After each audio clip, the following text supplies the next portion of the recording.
इस वीडियो को देखिए जहां खुद एक महिला अपने शोषण की बात बता रही है और नेताजी की हकीकत सामने पेश कर रही है।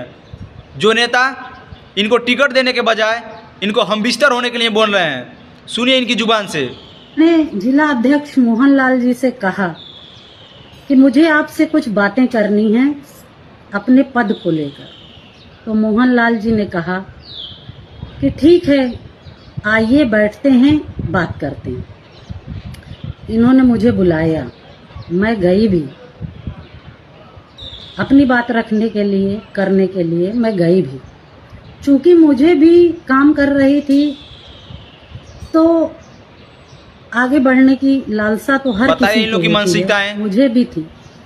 मोहनलाल जी ने मुझसे कहा कि दीपाली जी, मैं आपको जिला उपाध्यक्ष बना दूंगा तो आप मुझे क्या देंगे। मैंने कहा, भाई साहब, मेरे पास देने के लिए कुछ नहीं है, क्योंकि अभी अभी मेरा घर मकान बिक चुका है, आपको पता है। मेरे पति का भी काम धाम बंद सा चल रहा है, आपको पता है।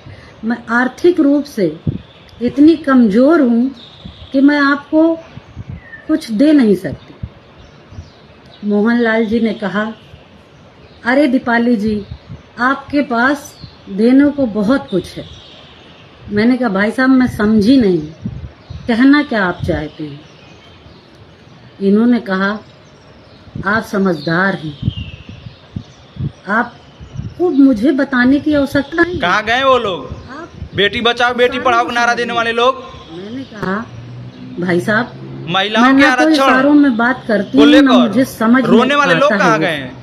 आप कोई इनका दुख सुनेगा? बताइए, यदि करने योग्य होगा तो मैं।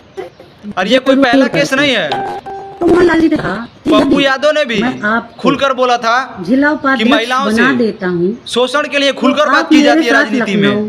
दिल्ली हर जगह जिसको लेकर बहुत विवाद भी हुआ था। बाद में उन्होंने माफी भी मांगा, लेकिन उन्होंने भी चुनिंदा माफी करके मांगा, जो अपने जगह सही है। कैसे उन लोगों के लिए नहीं है जो ये कर रहे हैं, लेकिन मैं उनसे माफी नहीं मांगूंगा। जैसे नीच व्यक्ति को क्या कहूँ मैं।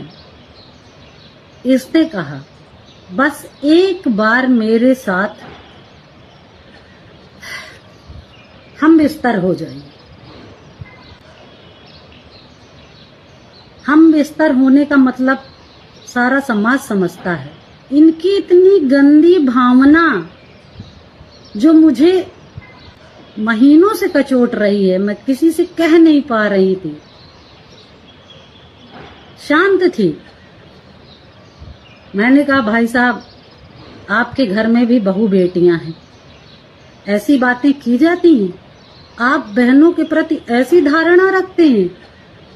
और क्रोधित होकर मैं वहां से आने लगी तो इन्होंने कहा कि दीपाली जी, अगर आप मेरी बात को मान जाएंगी तो मैं जिला पंचायत का आपको टिकट भी दे दूंगा।